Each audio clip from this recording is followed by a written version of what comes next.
Universitas Gunadarma, dan saat ini saya sudah bekerja di PT Mayora Indah, penempatan di Jayanti 2 sebagai Engineering Utility, dan saya sudah mengikuti pelatihan MEP dan HVAC di PT Mino Karya Sejati. Terima kasih. Oke, kembali lagi di PT Mino Karya Sejati. Kita akan menjelaskan sistem kerja oli pada sistem genset. Ya, tujuan oli adalah sebagai pendingin ataupun pelumas. Ya, sistem mekanik yang ada di sistem engine. Berarti kita butuhkan oli. Ya, oli. Ya, kita akan menjelaskan sistem kerja oli di genset sebagai pendingin ataupun pelumas. Saya akan jelaskan dulu konsep kerjanya melalui single line diagramnya saja dulu.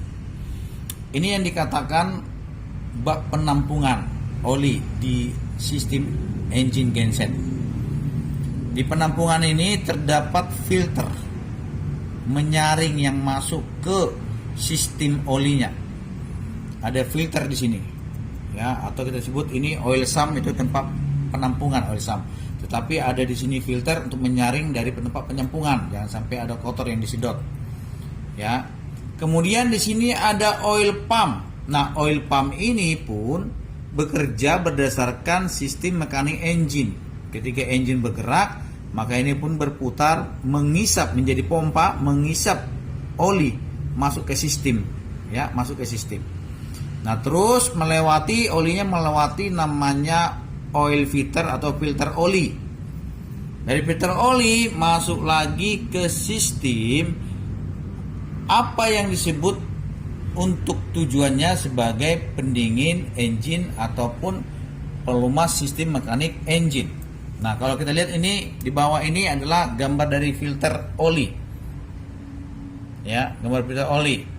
Nah, kalau kita lihat garis panahnya di sini, tadi ini dari filter di oil sump atau di bak oli itu melewati pompa, mengisap masuk ke filter tadi.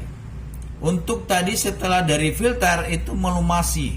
Ini yang kita bilang crankshaft atau katup, ya, katup intake valve ataupun exhaust valve. Mekaniknya yang kita lumasin. Kemudian semua sistem engine kita bisa lumasin, ya, dan sisa dari oli itu kembali lagi ke bak oli ataupun ke oil sump, dan sistem kerjanya seperti itu. Oli kembali lagi ke bak oli untuk disedot lagi, dikirim lagi melewati pompa. Nih pompa diisap lagi. Ingat saya bilang jelaskan pompa ini bekerja secara mekanik sistem engine. Ya, ketika engine nyala ini juga nyala, mengisap, berputar, soalnya dia mengisap, jadi kayak mengisap lah, ya, melewati sistem filter. Nah, di dalam oli karena ketemu dengan panas, ya, ketemu dengan panas ini, mekanik yang panas dilumasin dan hasilnya olinya jadi panas. Nah, oli yang panas tadi yang ada di oil sump kembali lagi, yang dari sini kembali lagi, itu bisa kita proses dengan kita dinginkan dengan sistem ini. Ini namanya oil cooler, pendingin oil. Kita dinginkan lagi, setelah itu masuk lagi ke filter. Nah, ini sistemnya. Masuk ke filter lagi, dari filter masuk lagi ke ruang-ruang mesin, ke engine block untuk mendinginkan tadi intake valve, exhaust valve yang ada di sistem kerja genset.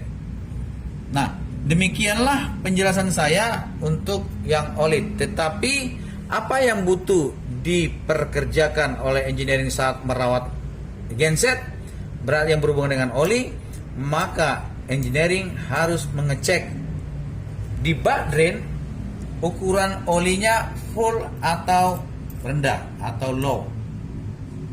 Harus full. Kalau rendah tidak diizinkan engine dinyalain ataupun genset di-on-kan. Harus full. Dan kita juga harus mengecek kekentalan oli kalau sudah sekian lama dipakai. Ya, itu para distributor oli udah paham itu.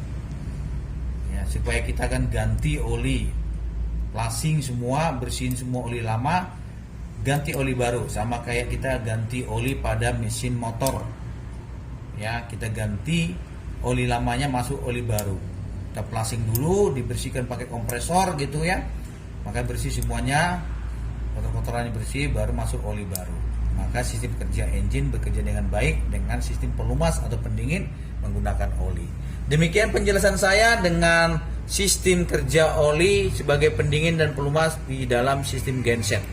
Terima kasih.